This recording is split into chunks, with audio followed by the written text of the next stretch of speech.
Hello, students. Welcome. I hope you're all keeping well.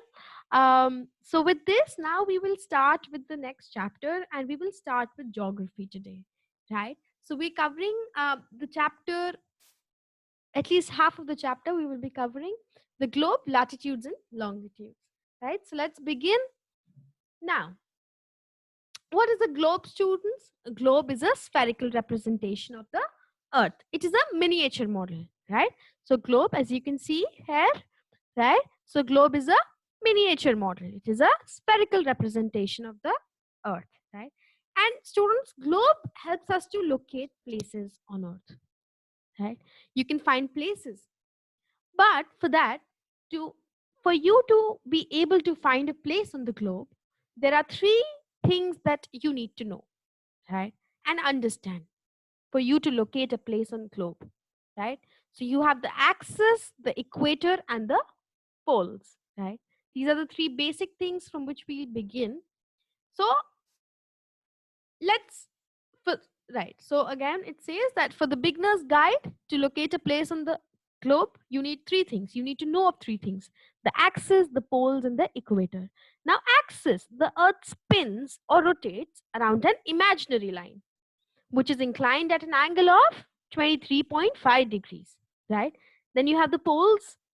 Now, at the end of this imaginary line, at both the end, at the north end as well as the south end, you have the North Pole and the South Pole. And then you have the equator, which is the imaginary line that divides the Earth into two equal halves, right? You have the northern hemisphere as well as the southern hemisphere. Now, uh, let me show this to you. Right. So now, students, this line here, it is an imaginary line, right? It is an imaginary line tilted at an angle of 23.5 degrees. Okay. Now this is a tilt. Can you all see the tilt here?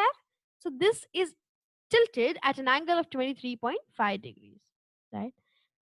And this is the axis. It is the imaginary line on which the Earth rotates. It is tilted at a degree of 23.5 degrees. Okay.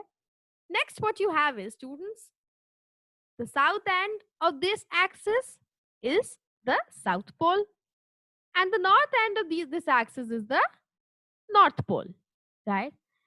And students, another very interesting thing, the Earth is divided half. The Earth is divided half by an imaginary line known as the equator, right? Now, students, another thing, the part to the north of this equator, right, is known as the northern hemisphere, while the part south of this equator is known as the southern hemisphere, right? So equator divides the earth into two equal halves. The northern half is known as the northern hemisphere. The southern half is known as the southern hemisphere, right? So you studied so far, we've gone through axis, equator, northern hemisphere, southern hemisphere, and the North Pole and the South Pole, right? Next, what we have is, students, we have the parallels and the meridians, right? Parallels and the meridians. So parallels are also known as latitudes, and meridians are also known as longitudes. So you see, we recently studied equator, which divided the earth into two equal halves, right? So this is the equator that divides the earth into two equal halves, the northern hemisphere and the southern hemisphere, and the longitude. So the longitudes are lines running from north to south. They're also known as meridians, right? So latitudes are parallel lines, longitudes are meridians. Now, they are parallel lines because they do not touch each other, right? While longitudes, they touch each other at the North Pole and the South Pole, right? Now, the longest latitude, students, is equator, right? And all the latitudes above equator are, equator is the 0 degree latitude, and you have at the pole you have 90 degrees north or 90 degrees south, right? um Similarly, for longitudes, you have the prime meridian, which is the main longitude, right? And it divides the Earth into eastern and the western hemisphere, right? All these, but while parallels never meet each other, students, the latitude and the longitudes, they touch each other. All of them meet at 2 points, the North Pole and the South Pole, right? So let us see it, all of these once again. So parallels are imaginary circles that run from west to east, right? They're also called latitudes. They lie on both sides of the equator, the zero, which is the 0 degree latitude, and also the longest latitude. So equator is the most important latitude. Why? Because it is the 0 degree latitude and the longest latitude. Now, parallels to the north of equator are the north latitudes, while the parallels to the south of equator are known as south latitudes. And in total, students, there are 181 latitudes. Now, you might all be wondering that how 181? That is because, so if equator is the 0 degree latitude, there are 90 latitudes above equator till the North Pole. Again, there are 90 latitudes below equator till the South Pole. So 90 plus 90, and this one makes it 181. So we have 181 latitude, students. While if we look at meridians, now meridians are again a set of imaginary lines running from North Pole to the South Pole, right? And the prime meridian, which passes through Greenwich, is the 0 degree meridian, right? And it is the most important meridian which divides the Earth into eastern and western hemisphere, right? And there are in total, students, 360 meridians. Okay, so these are all longitudes or meridians. Okay, now first we'll look at focus on parallels for now, and then we'll try to understand that why are these imaginary lines important, right? And what role do they play? So some of the most important lines of latitude, students, one is the equator, which is the 0 degree latitude. Then you have Tropic of Cancer, which is 23.5 degrees north. And students, so India, Tropic of Cancer passes through India as well, through the run of Kutch, right? Uh, then you have Tropic of Capricorn at 23.5 degrees south. Then you have the Arctic Circle at 66.5 degrees north and the Antarctic Circle at 66.5 degrees south, right? So these are the primary, most important parallels which are very important for you being geography students to know and learn, right? Um, Next, what you have is, now, why are we studying these parallels? Why are parallels important, right? Now, students, parallels, they help us to divide the Earth into three heat zones. Yes, you have the torrid zone, the temperate zone, and the frigid zone. Now, torrid zone, student, means hot, right? Now, this zone experiences the direct sunlight of the sun all around the year. And it is located between Tropic of Cancer and the Tropic of Capricorn.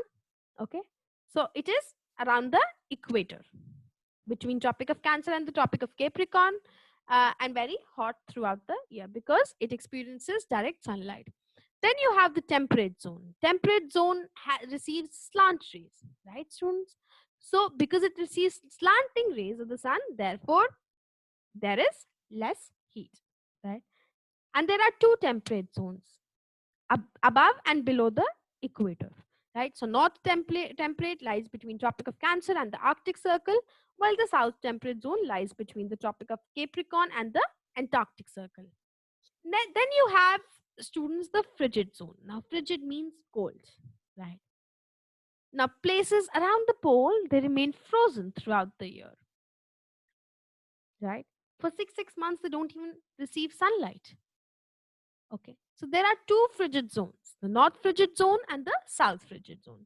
The north frigid zone, students, lies between the North Pole and the Arctic Circle, and the south frigid zone lies between South Pole and the Antarctic Circle.